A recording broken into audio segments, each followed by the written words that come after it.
If you really want helpful feedback on your creative work, this episode is for you.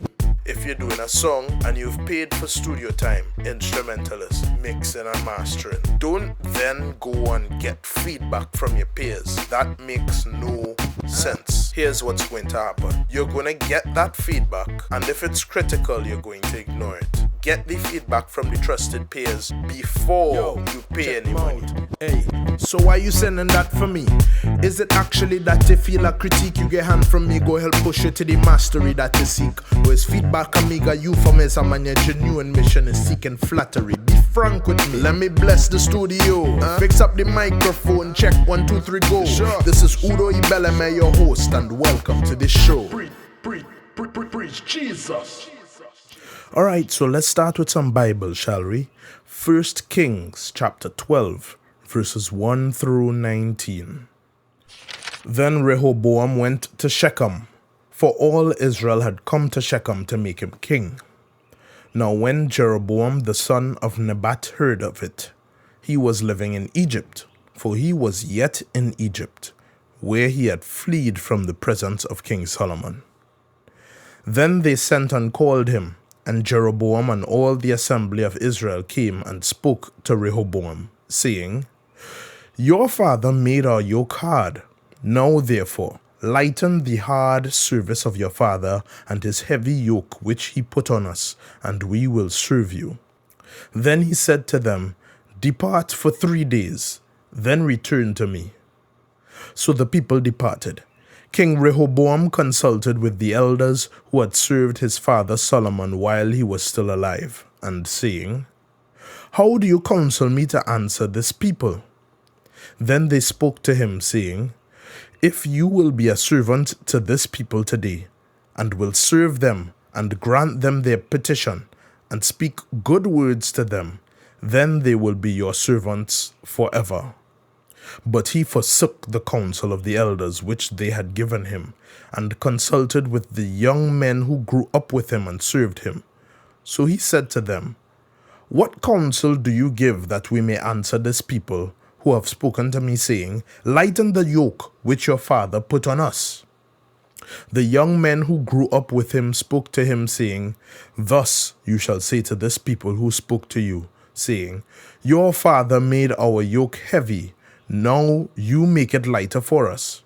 But you shall speak to them, My little finger is thicker than my father's loins. Whereas my father loaded you with a heavy yoke, I will add to your yoke. My father disciplined you with whips, but I will discipline you with scorpions. Then Jeroboam and all the people came to Rehoboam on the 3rd day, as the king had directed, saying, Return to me on the 3rd day. The king answered the people harshly, for he forsook the advice of the elders which they had given him, and he spoke to them according to the advice of the young men, saying, My father made your yoke heavy, but I will add to your yoke. My father disciplined you with whips, but I will discipline you with scorpions. So the king did not listen to the people, for it was a turn of events from the Lord, that he might establish his word, which the Lord spoke through Ahijah the Shilonite to Jeroboam the son of Nebat. When all Israel saw that the king did not listen to them, the people answered the king, saying, What portion do we have in David? We have no inheritance in the son of Jesse. To your tents, O Israel, now look after your own house, David. So Israel departed to their tents. But as for the sons of Israel who lived in the cities of Judah, Rehoboam reigned over them. Then King Rehoboam sent Adoram, who was over the forced labor, and all Israel stoned him to death. And King Rehoboam made haste to mount his chariot to flee to Jerusalem. So Israel has been in rebellion against the house of David to this day. That was again 1 Kings chapter 12, verses 1 through 19. On this episode, I just want to talk about what to do if you really want feedback on your work. We are Christians and we're creative people too, right? I'm speaking to my creatives. And sometimes as creative people, we can be very, very protective of what we're doing because we have created it. It's not just by the way type of thing. Creativity is involved in it. So a lot of ourselves goes into what we do, and so we're very connected to it more than someone who is not creative and not doing creative work would be to their work, right? So what I wanted to do is just talk about what we can do and the attitude that we should have towards getting feedback and what we should do if we really, really, really want feedback. All right. Here we have King Rehoboam, who was the successor of Solomon, and he had a choice to make. Those who served his father came to him to ask for a lightening of their burden, all right? The way in which the word of God says that slaves should be treated was not the way in which these guys were treated. Certain things were done that were already excessive. So we see here that they were disciplined with whips, all right? In the word of God, it is appropriate to discipline with a rod, all right? Not with whips. Proverbs 26, if my memory serves me well, says that whips are for horses, bridles are for donkeys, and rods are for the backs of fools, right? So rods are appropriate.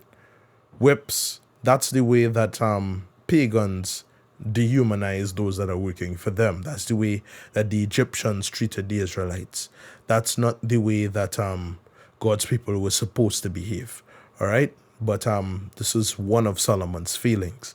And Rehoboam, he is faced with a decision to either lighten their burden or to not do so. The problem is that he decided not to do so based on counsel that he got from the wrong people.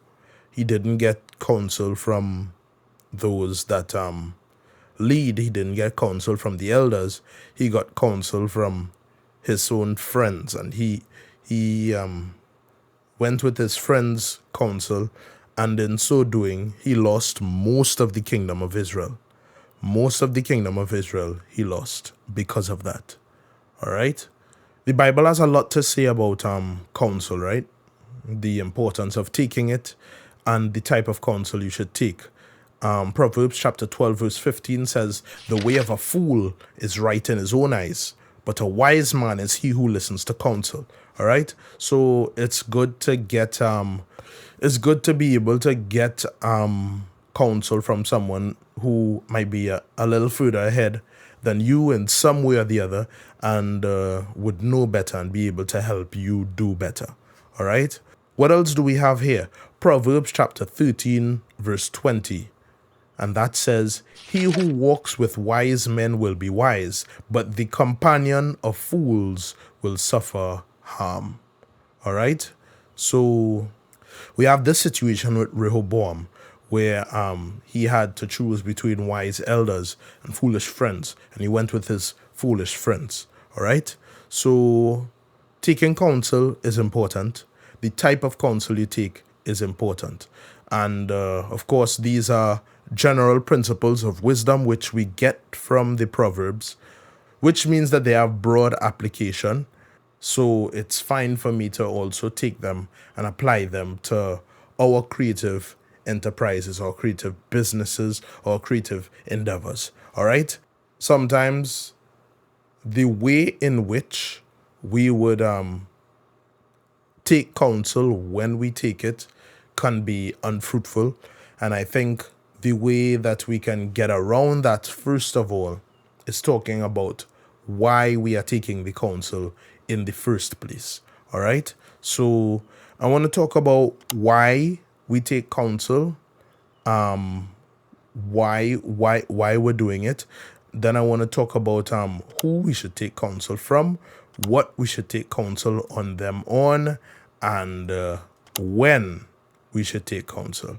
All right? So I hope that this will be of great use to you and that you would take my counsel. All right? So first of all, Why do we take counsel? We take counsel because we want to be better, all right? And this is important. We want to be better. We don't want to be told that we're the best, but we want to be better. If what we're doing can't get any better, we want an honest appraisal of this. We don't want a patronizing appraisal of this. We want an honest appraisal that says, okay, this is satisfactory, this works, you understand? And we can move forward with this. What we don't want is we don't want to just be told that we're the best when we can improve, and then that will not help us to improve, all right? Flattery is not feedback. Those are two different things.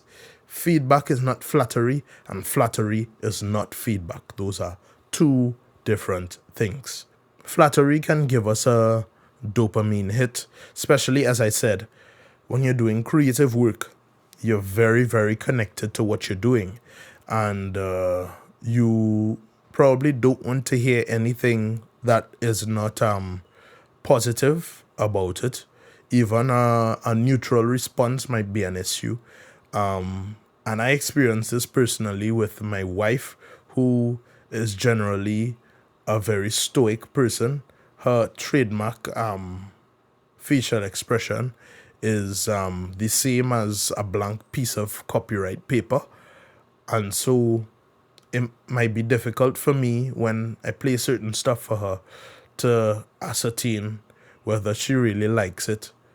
Again, if we want real feedback, what we don't want is flattery. Feedback is not flattery. Flattery is not feedback. Sometimes we ask for feedback when we want flattery. And it's a well understood form of being dishonest, right? But we ask for feedback, but what we really want is for somebody to say, yeah, that was awesome. Yeah, that real bad. That's what we really want. But we are asking for feedback. In the same way that someone might say after a date, of course, among non-Christians, that they're going inside of the house to get coffee. Everyone knows that that's not what's happening. Coffee is not what you're going inside there for. And you have coffee home. That is not what you're going inside there for. But this is a well understood, this is our shared, I don't want to say delusion, but dishonesty, all right? We are affirming each other in our dishonesty because the person who says they want coffee on the inside is being dishonest. And the person who says, yeah, come for coffee, they are also being dishonest. And they know that you're being dishonest. They know what you want and all of those things. But we have agreed to use this lingo to make ourselves feel less slutty, less guilty about something that has been revealed by the work of the law in all of our hearts as human beings made in the image of God, that this is wrong. You understand? We feel a little comfortable about it and about, kind of squashing the morals down a little bit by saying things that euphemize what we're doing. And the euphemism isn't even just a pure euphemism, is a lie. All right? This is the same way in which we as creatives can ask for feedback when we really want flattery. All right, let's get into some scriptures. Psalm 5, verses 8 and 9. O Lord, lead me in your righteousness because of my foes. Make your way straight before me. There is nothing reliable in what they say. Their inward part is destruction itself. Their throat is an open grave. They flatter with their tongue. So here the psalmist is talking about his foes. That's what it says in verse 8. And what do foes do? Foes flatter. So this is counterintuitive to what we think foes do. Foes cough in your face. Foes steal from you. Foes shoot you. Foes do these sorts of things. Foes plot for your death. All of that might be true, but foes pretend to be a friend and they flatter you. Foes tell you that you're the best when they should be telling you how to be better. All right? Proverbs chapter 27 verse 6. Faithful are the wounds of a friend, but deceitful are the kisses of an enemy. All right? I've mentioned this verse before. All right? Do you want the hard truth from the friend, or do you want an enemy to come and flatter you? Proverbs chapter 26 verse 28. A lying tongue hates those it crushes, and a flattering mouth works ruin. Flattery will ruin you. Proverbs chapter 28 verse 23. He who rebukes a man will afterward find more favor than he who flatters with the tongue. There are people who might tell you something that you didn't want to hear, but that you needed to hear. And years later, you will appreciate that much more than someone who kept leading you on, flattering you. All right? Proverbs chapter 29 verse 5. A man who flatters his neighbor is spreading a net for his steps. Is that what a friend would do? Would a friend set a trap for a friend? No. But that's flattery. That's what flatterers do. And that's what some of us do when we ask for feedback. We want feedback so that we can be told how we can be better. We don't want feedback so that we can be told that we are already the best. Stop the lying. If you don't want feedback, don't ask for it. If you don't want feedback, if you don't want your music to be better, don't ask for it. If you don't want your media to be better, don't ask for feedback. All right? Let's normalize actually wanting real feedback and real criticism when we ask for it. Okay? Let's move forward. We've spoken about why we ask for feedback. All right? Because we want to be better. Now let's talk about who we will ask for feedback. You want to ask trusted peers in your field. People who know about what you're doing. All right? In my case, I've asked musicians, producers, songwriters, artists, in terms of the stuff that I've produced and that I've written for other people. I had a list of people that I used to send things to. Musicians were on that list. Vocalists were on that list. Artists were on that list. And of course, these were all friends.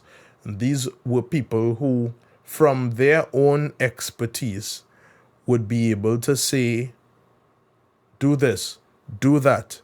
Yes, I got better while I was doing this. And yes, I did get constructive criticism as well. So again, you want feedback from trusted peers in your field. People who know about what you're doing. On par with you or better than you. At where you're at or further than where you're at. You don't get any substantial feedback from asking people who might be your peers, but they're behind you.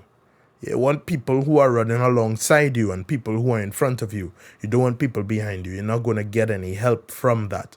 And nothing is wrong with interfacing with such people, but you're not going to ask them for their feedback.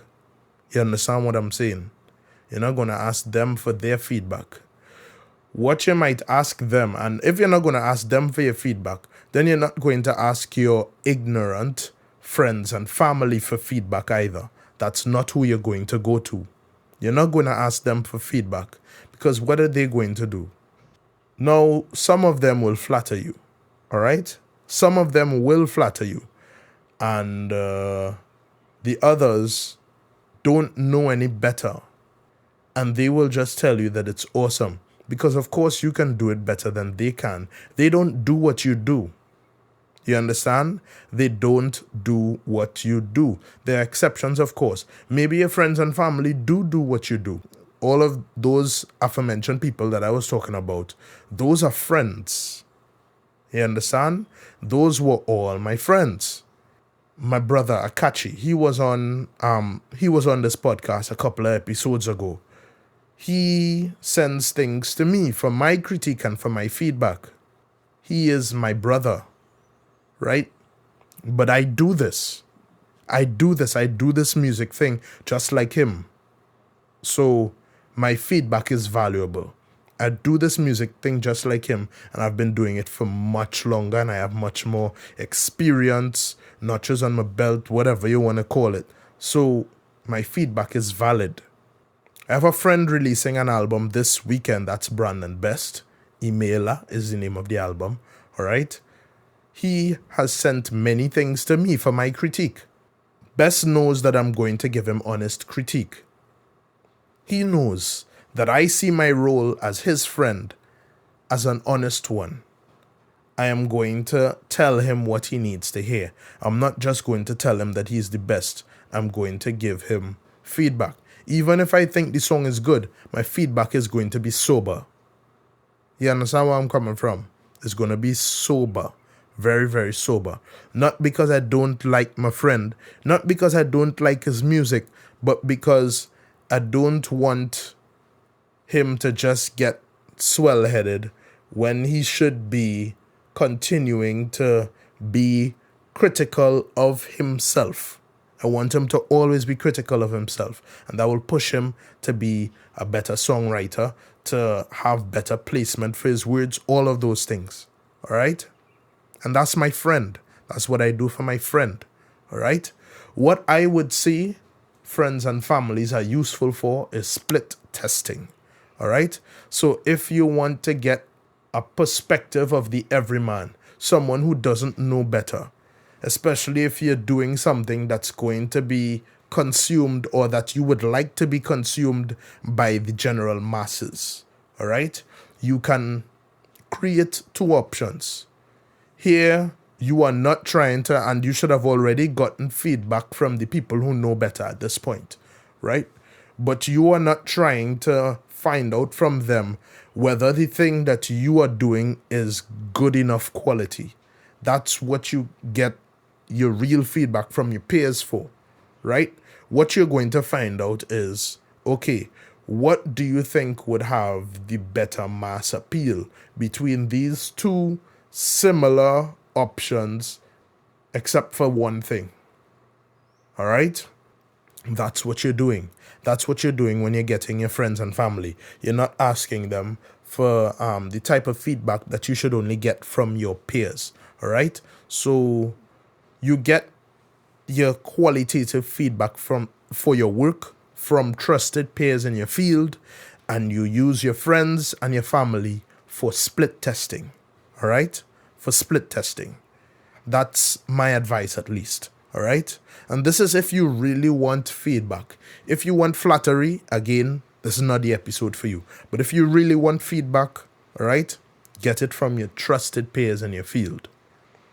And then what are you getting feedback on? All right?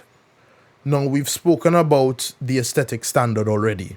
Whatever makes your art good is objective. Whatever makes you is subjective. All right? So you want something that's good, and that's something that your peers should be able to judge, and you take the consensus from there. You understand? Your peers should be able to judge, okay, is this good? Could it be better? Is it good enough? Whatever your case is. What your peers cannot judge is your sense of style. I mean, if your sense of style is off, then style is not the problem. It means that you can't do what you're even trying to do as a creative. You can't do it, and you should just stop or learn to do it, right? But what we're talking about here is your style, your unique style. I am not going to get feedback from somebody that's going to tell me, stop saying praise Jesus at the beginning of your songs. I'm not going to get feedback from somebody that's going to tell me, well, What if you try to be a little bit more whatever in your songs? If that is going to destroy my brand, if that's going to destroy my style, all of those things, I'm not going to do it. One of the persons who has been a mentor to me is Joel Murray, better known as Positive. Big up Positive. And one of the things that he has said to me, and he won't remember this because it was a passing conversation, but it comes to my mind as I'm talking about what we want feedback on, right? I run an idea by him, and I run this idea. Oh, what if I did a song about this, about XYZ? Can't remember what it was, right? But what if I did a song about XYZ? What do you think about that? And his answer was, well, that is Udo. That is how Udo does do it. That song like something that Udo would do, right? So that's his response. And it's an appropriate response because he knows me. He knows me personally, right? We both used to attend the same church. He knows me personally. So he can give that type of insight, as well as he knows what I come up with creatively, generally speaking, because I've been sending things to him. You understand? So he knows what I come up with. He knows where my head is at with regards to certain things, creatively speaking. So he can say, that sounds like something that Udo would do. You understand? So he's not going to say, well, maybe you should do it in a positivish way. Maybe you should do it like me. Maybe you should do this thing that I would do. You understand what I'm saying? He's not going to do that. And rightfully so, right? So you want critique on what can make your art good. All right? You don't want critique on what makes you, you.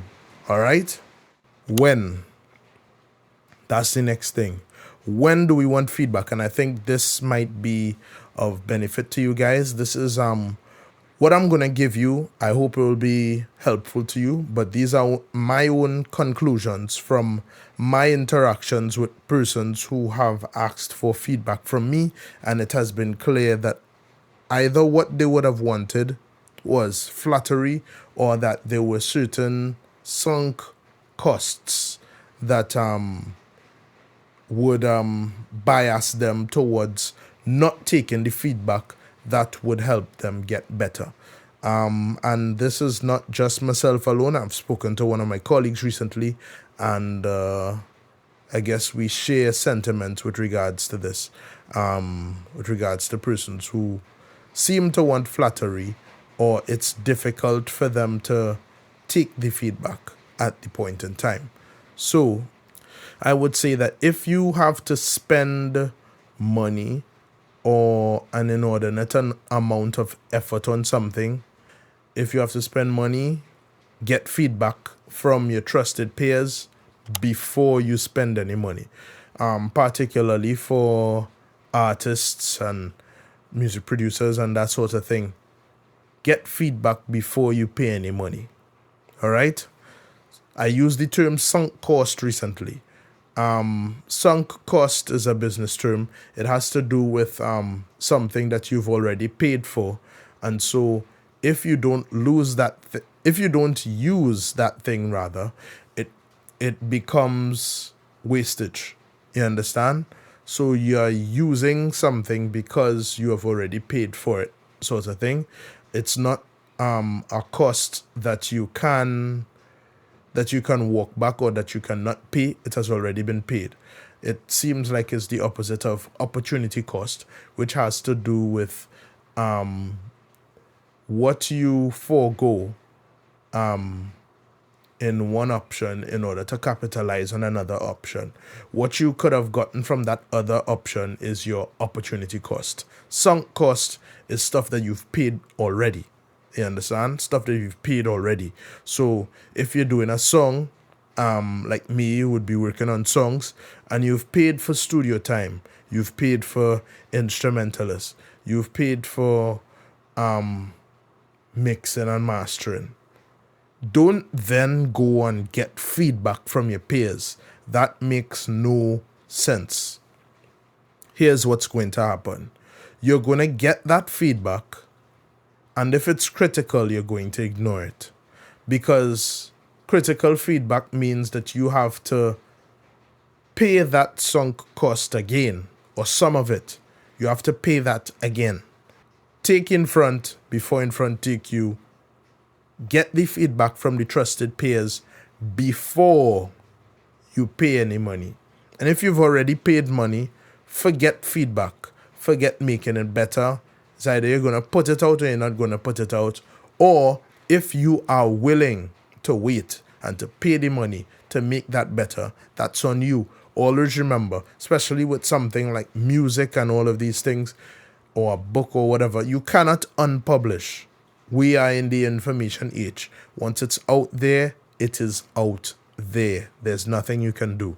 You cannot unpublish. So get it right the first time. And if you're willing to sacrifice whatever that might take to get it right the first time, if you've already sunk some costs in getting it to where it is now, then good on you. It means you have the means and the tenacity to be better. All right? But if not, then you have what you have. You understand? But typically, the best thing that you want is to get feedback before you pay any money to do anything, so that in your consideration, you don't have this heavy burden of, I've done all of this already, I've spent so much time, I've paid so much money, all of those things, to the word of this person, that yes, it might help you, but is too much too late for you, right? Avoid all of that by getting your feedback early on, by getting your feedback straight up, okay? Avoid all of that.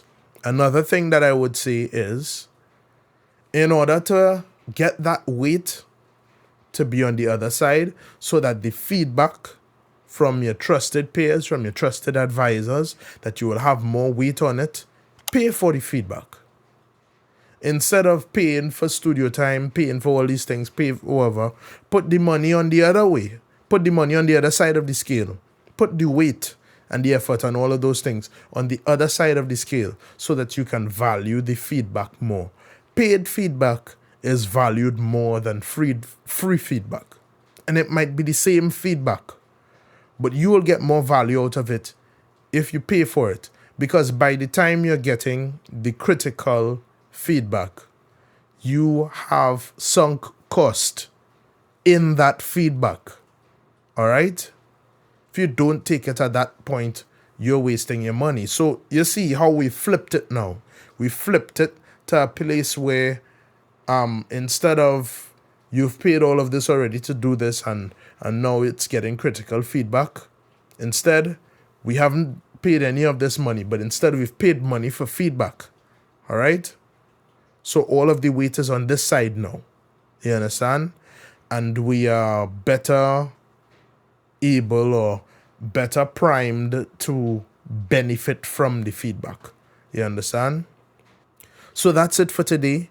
Hopefully you would have gotten some benefit from this. Remember, feedback is not flattery. We want feedback because we want to be better, not because we want to be told that we're the best. We want feedback from trusted peers in our field with regards to the quality of the work that we're doing, and we will use our friends and family that don't know any better. We'll use them for split testing, right? Split testing between two options that are already based on something that our trusted peers have already told us is of good quality, all right? And we want feedback on the quality of what we're doing. That's what we want feedback on, not necessarily the style, all right? Because, of course, the peers that we're going to, they have their own styles, and, of course, their biases would lean in that direction, right? But that's not what we want feedback on. And if they are good advisors, that's not what they would get feedback on. Again, big up Positive. He knows the difference, all right? When do we want feedback? We want feedback before we pay any money, before we put out an inordinate amount of effort or resources that would bias us against the critical feedback that we could actually listen to and benefit from. And a cheat is to actually, instead of putting the money here into the work before we get the feedback, we put the money into the feedback first. You understand? So that we will benefit from it. And of course, you're not going to give this money or do this for any and anybody. It has to be someone that you really trust, someone that will really, really help you to move the needle on what you're doing. It has to be someone that you trust. All right? So, again, I hope this is of benefit to you. Feel free to subscribe to the podcast and to the YouTube page and to leave a good review, especially on Apple Podcasts. That helps out a lot. Okay? So that's it for today. I have one more thing to say. Praise Jesus. You made it through the whole episode, the show done. Hope you get some positive in the nucleus, a proton. Anyhow, you know the slogan. Preach Jesus.